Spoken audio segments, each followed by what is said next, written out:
May I come in, sir? Please come. Good morning, sirs. Good morning, sir. Please sit down. Thank Sit you. down. What is your name? Sir, my name is Jayasree Pradhan. Ms. Jayasree, sit relaxed. Let your Yes, back sir. touch the back of the chair. Please tell us about yourself. Sir, my name is Jayasree Pradhan. I have been born and raised in Darjeeling district. I have studied in Loreto Convent, Darjeeling, after which I pursued my legal education from Karnataka State Law University in Bangalore. Sir, I am also an avid reader, and I have also done I have played music from Trinity College, London, which was a correspondence course. I played the guitar, and sir, my first preference is the Indian Foreign Service. Did you go to London also, or it was only correspondence? So it was a correspondence course, and the examiner would come from London, but it was a correspondence course. You did not go to London? No, sir.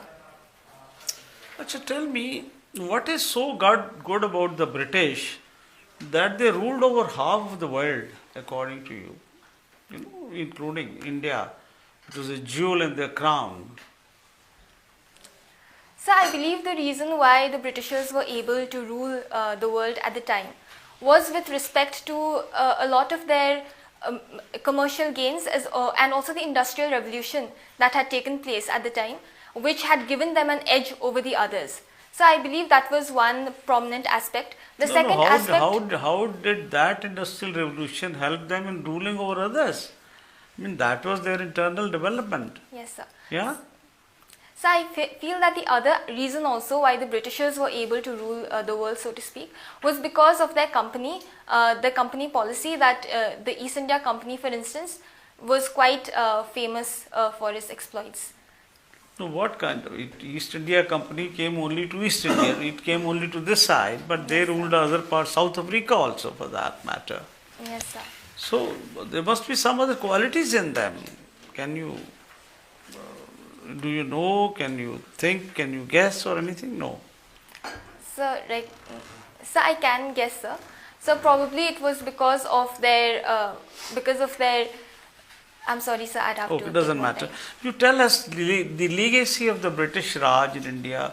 What all they left behind for us when they left? Sir, they left us the railways, for instance, which was started in 1853 itself. And so apart from that, even the civil services is some of the aspects that they used to follow. So in terms of infrastructure such as railways, post offices, and the institutions that they left us is something that comes to mind. Tell me, West Bengal, Darjeeling, what are our problems with Bangladesh? So I believe that the problems with Bangladesh can be clubbed into a few categories. First is with respect to the political relationship that we have. We have a very good relationship with the ruling party currently, but that could also change because of the I other said party. problems only, Yes, sir. Ms. Jayasree. Yes, no, sir. not good things, yeah. So, but I mean, because we only have good relations with one particular party, where if there's a chance that the other political party comes to power, then it could create a rift. But apart from that, sir, I'm sorry. You mean we have good relations only with one political party there? So currently we do have good relationships with So parties don't, countries don't work like that. Yes, They sir. naturally work with the political party in Yes, power, but they have good relations with other parties also. Yes, sir. Anyway, so So apart from that, we also have water sharing issues, especially with respect to the Teesta River. And we have a few water agreements with them. But with respect to water sharing issues, that is one. Apart from that, what is the issue? So the Teesta River, for instance, because we are the higher riparian state, and we get the higher flow and higher water issues coming with respect to Teesta. They want more share with terms of Teesta River. Apart from that, sir, the refugee crisis is another problem that. Refugee? Yes, sir. Which refugees? So refugees from Bangladesh generally that are there. Refugees for what? I mean, Bangladesh is an independent country. Yes, sir. So they don't have any refugees which come to us. So, but we do have a migrant crisis that usually there's a huge influx of Bangladeshis. So that is a different matter, Yes, but sir. they're not refugees. Right, sir. I I'm sorry. thought you were referring to Rohingya refugees. Okay, what else? Anything else? So those two come to mind at the moment. My last question is about your personal development books. Which is the last book you read and how did you benefit? So the last book that I read was The Courage to be Disliked by Courage to be? The Courage to be Disliked. Okay. And the way I benefited from it is there was a very novel idea called separation of tasks there. And what it said is that what we need to do is we need to give our best. And if we worry about what other people think of us, then we won't be able to put our best foot forward. And that is what it means to have the courage to be disliked. So that is how I benefited from it. And who wrote this book? So it was written by Ichiro Kishimo and Fukitami Koga, they are Japanese people. So, Thank you. yes. Jayasree, don't you feel cold? No, sir, I'm from Darjeeling, so actually I am not feeling cold at the moment. I never knew that just because you live in the hills you got immunity from cold. No, sir, but you do get used to it after a point. Okay. Well, I lived in the hills all my life, but I still feel cold here. Anyway, tell me, you would like to go to the Foreign Service, Yes, sir. right? Why you? So, a couple of reasons. First of all, I do have an interest in international relations and diplomacy. I think it's a very exciting job, and that is something I would like to pursue. Apart from that, sir, I would say that there are also very healthy role models because if we look at the first female Foreign Secretary of India, Ms. Chokila Iyer, she was from Darjeeling and she studied in my school itself. So for those reasons, I would say. And so thirdly, I would also like to put forward the idea that it would be one of the greatest honors to be able to represent my country in a foreign country. Do you take interest in what is happening around in the foreign countries or relations with other countries? Right?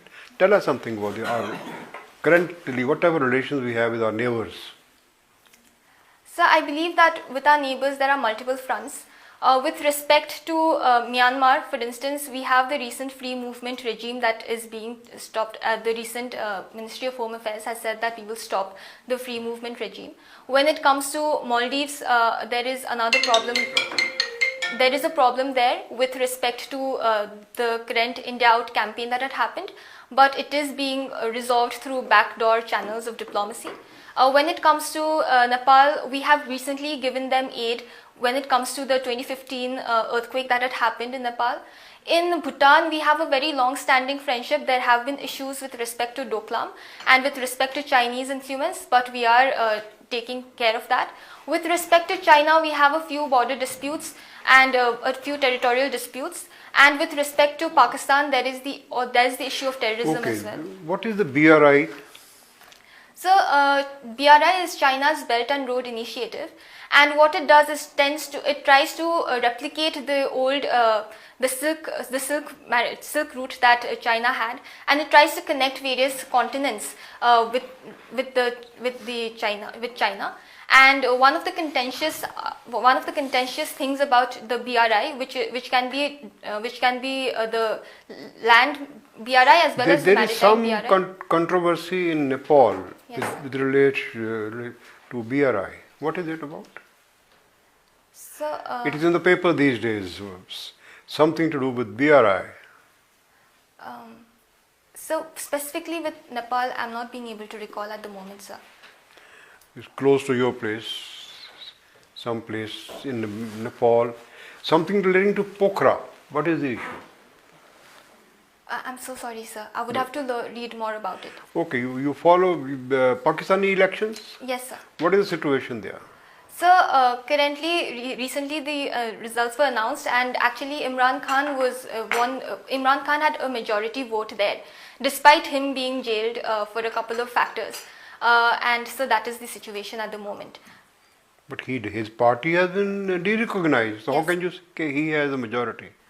So according to the votes, according to the poll numbers that have come out, he has gotten a majority at the moment. But but sir, it is true that his party has been No, but beta, de-recognized. his party doesn't exist. Yes, sir. There is no, that party is not on the ballot paper. Yes, So sir. how do you say he has a majority? So because it was not just him, but also the other members. So I'm so sorry. I have Right. to learn more about that. No, you see, there is a great demand generally for reservation for various castes, communities. Why there is no demand for reservation for women in services? So in services specifically, so I feel that just taking UPSC as an example as well when it comes to services, I think when it comes to services there is this element of, so in exams like this, being a woman myself, what I've seen is that there is always an active measure to include everybody, including women. And so even as a woman, I've never felt the need that, I might be discriminated against. And because exams like this make a conscious effort So even to in the be parliament, the parliament has passed a bill to have reservation for women in parliament. Yes, so but yes. So why not in this sector also? So I think there is a distinction between the parliament, that is the politics, and the services that happens through exams like this. Like I said, so when it comes to exams like this, there's a conscious effort made to not discriminate against women. But when it comes to politics, You a lot think of real life, women in India are not a deprived section? yes, sir. So there are a couple of reasons why they are deprived. But so when it comes to merit, especially in meritorious exams, so I would say that reservation is not necessary, as that would be my opinion when it comes to merit based exams. When it comes to politics, on the other hand, because a lot of factors are at play that are invisible, such as the dual burden of women that they face, Thank you. that case it becomes Thank you. important. Ms. Jayasree Pradhan, Yes, sir. as you mentioned, the foreign service is your first preference. What qualities do you have which make you suitable for the foreign service? So I would say that the first quality that I have is probably the ability to communicate, because I don't think that I have issues with communication. That is one. The second is that, sir, I'm also able to have a very objective outlook when it comes to certain issues, and I believe that a level of objectivity is required in foreign services. And thirdly, sir, I'm also very What adaptable. are the foreign services? So foreign service, sir. Okay. I'm sorry. And thirdly, sir, I would say that I'm very adaptable and flexible, and I think that the Indian Foreign Service requires that. All right. Now, a little while back, you were talking of terrorism from Pakistan. Yes, sir. Can you tell me some of the major terrorist attacks which Pakistani non-state actors have carried out against India? Yes, sir. So coming to the 2008 attack, the 26/11 attack that was carried out by Lashkar-e-Taiba, that is one. Second, we also had the Jaish-e-Mohammed attacks in the Pulwama region in 2019. So those two are the first that comes to mind. And recently we are also having a crisis in the Rajouri-Poonch area. Now, Lashkar-e-Taiba had also carried out another major attack. Can you tell me which one was that? Let me remind you the year. It was 2001. 2001. Yes, sir. So are you talking? So is it the US based? Beg your pardon? I'm sorry, sir. What does the US base? Does the US have a base in India? No, sir. No, sir. I'm so sorry, sir. I thought you were talking about September attacks, the Twin Tower attack that happened. I'm talking about here in India, Lashkar-e-Taiba. You cannot tell me which was the attack in 2001? I'm sorry, sir. Okay, let's come back to the Jaish-e-Mohammed. The Jaish-e-Mohammed, you said, carried out the Pulwama attack. But in 2016, they had also carried out two other major attacks. Which were those? I think you don't know. Now, who heads the Lashkar-e-Taiba? Sir, is it Hafiz Saeed, sir? Don't ask I'm me. sorry, sir. I'm You're sorry. not sure. And who heads the Jaish-e-Mohammed? I'm sorry, sir. You I'm don't not know. sure. All right. Now, you said you like to follow international affairs and you're objective. Tell me three important news items pertaining to international affairs from today's papers. From today's paper. So the first news was with respect to the recent Pakistan elections that had happened. That was the first news. What was the news? So the news was with respect to the elections and how it could be rigged. That was one of All the right. news. Okay. Another one? And so the second news. You were sitting there and the newspaper was in front of you. So I was to. You didn't No, read sir. it. You didn't read the newspaper that was lying in front of you.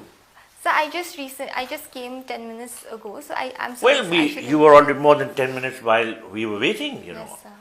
Okay, let me ask. Did you follow the arrest of Indian naval officers in Qatar? Yes, sir. So, how has the case developed? So originally they had gotten the death penalty, but now it has been commuted to life sentence. Have they been released? No, sir, not. All right. Now tell me, PM's foreign visits are very important. In 2023, he visited a number of prominent countries. Can you recall 3 of the most important visits? Yes, sir.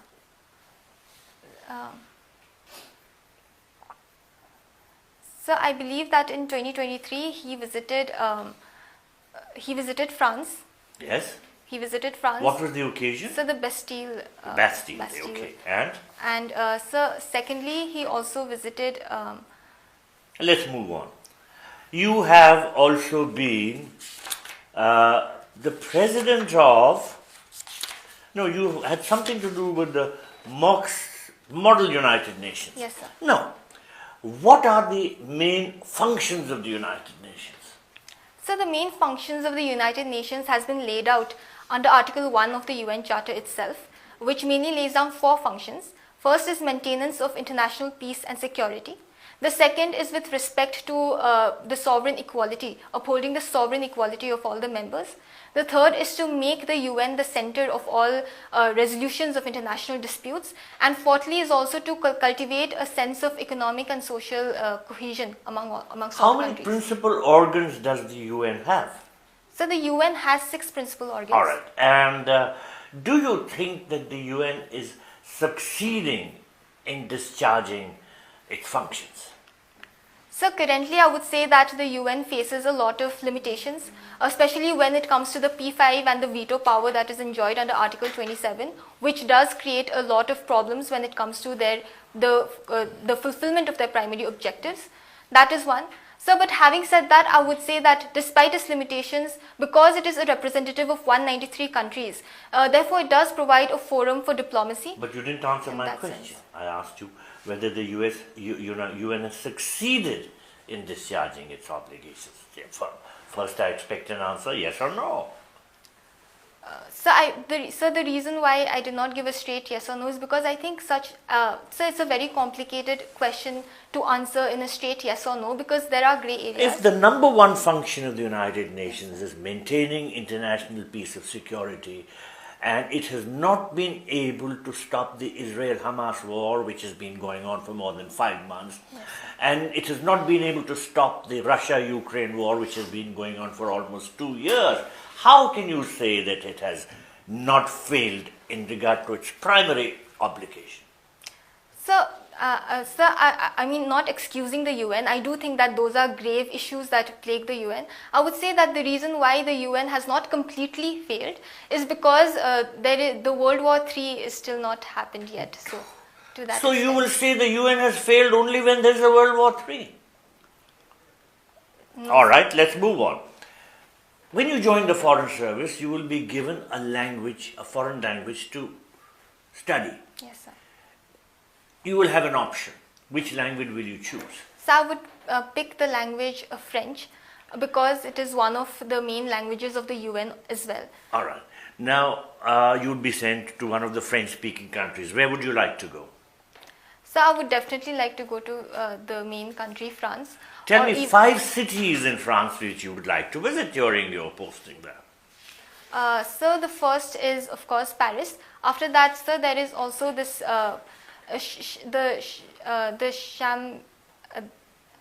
so France, and then second would be I'm sorry, sir, I'd have to. And you want to go, you're choosing a place which you know so little about. All right, thank you.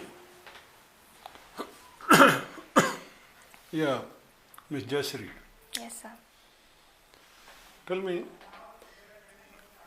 in Uttarakhand there has been a UCC a few days back. Yes, sir. Just analyze that UCC. How do you rate it? Whether it is good, fully good, partly good, not good. So I would say that it is partly good. The reason why I would say that it is good is because Article 44 of the Constitution also has talked about a UCC, and it has to be based on a consensus basis. And because the government has come out with this, and it has various provisions with respect to Muslim women, for instance, and also with respect to live-in relationships, the registration of live-in relationships, which accords some sort of protection to such members who are involved in such relationships. I would say that it is a partly good aspect. So it provides protection. Some people say that it provides surveillance, it provides police, eye on them, and parents, and even third party. Yes, sir. So there are definitely concerns. For instance, there is this provision of 3 months imprisonment if they fail to register within 1 month. So that is why I refrained from saying that it was completely good. I said it was partly good. So But sir, I would one minute. By registering, how they are protected? Are they not protected under our Bharatiya Nyaya Sanhita So I from would the crime, etc.? So I would say that they would get protected because there are certain relationships under which it is minors who get into live-in relationships, or they get into live-in relationships through force and Point is, coercion. even without relationship, if somebody does violence to somebody, is there no protection? So Forget there is, about relationship. yes, sir. So there is protection, but what this UCC has done is it has also given the rights of inheritance to the child that comes out of a live-in relationship. That is a good thing. Yes, sir. So that is one. And so it also accords protection to the women in cases of domestic violence under the Domestic Violence Act, which had only been recognized by the Supreme Court as of now, but now it is also legally recognized under the UCC. So that those are the good If Domestic aspects. Violence Act is not there, otherwise is it violence not punishable? So it is definitely punishable. Then anything else you want to say? You said partly. What is wrong with the code?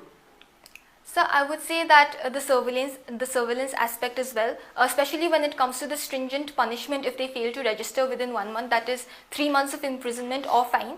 That is one negative. And Tell me, what about this inheritance?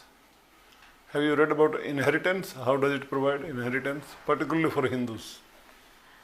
So we have the Hindu Succession Act 1956, which provides provisions for how Now that will not be inheritance happen. applicable. Now UCC will be applicable. Yes, sir. Yes, sir. So now even the father, in my limited understanding, even the father is now included in the class 1 heir, when before he was included in the class 2 heir. So that mother share is reduced. Share which was going to the mother earlier, now is going to both together, half. Yes, sir. So, but I feel that because parents are parents regardless of whether they are the mother or the No, father. that's good, but they could have been given equal share. Yes, sir. Father and mother could have been given equal share as the siblings. Yes, sir. So I think because he's included, that doesn't mean that he will get the higher share. He will still get the same amount No, of it share. is specified in that father and mother will get one share. Yes, sir. One share, brothers, sisters, and all that. Yes, sir. So probably you have not read it fully. Yes, sir. Read it. And joint, this Hindu joint family, that rebate or a facility under income tax rebate was there. That is also gone. Yes, sir. Anyhow, how can we make India more democratic? So the first thing we need to do is we need to increase the voter turnout ratio, because currently we only have 67% voter turnout ratio. So we definitely need to work on that. The second thing we need to do is with respect to media. We need more free media in our country, and we need less surveillance. Free media, you mean to say now media is not free? So that is not what I mean. What I mean is that there are certain concerns with certain media members that they could have political biases, and that they focus too much on TRP. So that could be one of. So what can be done with that? So with respect to media, I believe what has to be done is there needs to be proper transparency in terms of their funding as well, because Okay, I'll give you a suggestion regarding media. You just comment on that.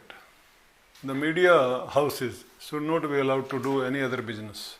If they do media, they should media only. What do Sir, you I feel that is a sound policy because that is a policy that is also followed in other jobs, be it the corporate affairs or be it government service, and because it ensures that you are completely But then independent. your Article 19, it says that freedom of any profession. Yes, sir. Sir, but the right under Article 19 is not absolute. That is why, sir, even under the Indian Contracts But Act. those exemptions are not applicable here. On what ground you will ask them not to do any other thing?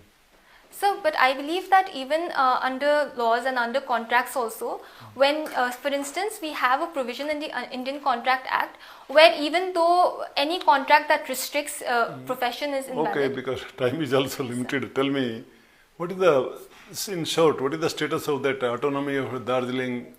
It was in news long back. Yes, sir. What is the present position? So currently now there is the Gorkhaland Territorial Administration that has been set up, and this body oversees the administration, and the West Bengal government has also given a grant of about, I think, 650 Working smoothly, crores. there is no problem in that?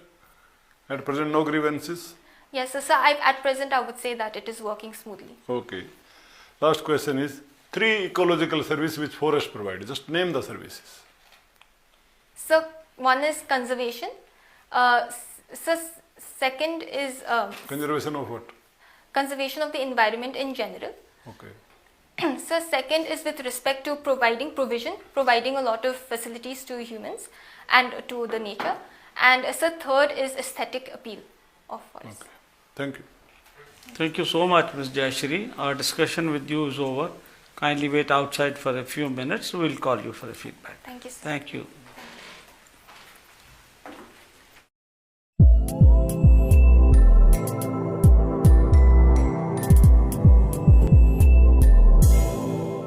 Yo ho, SG News.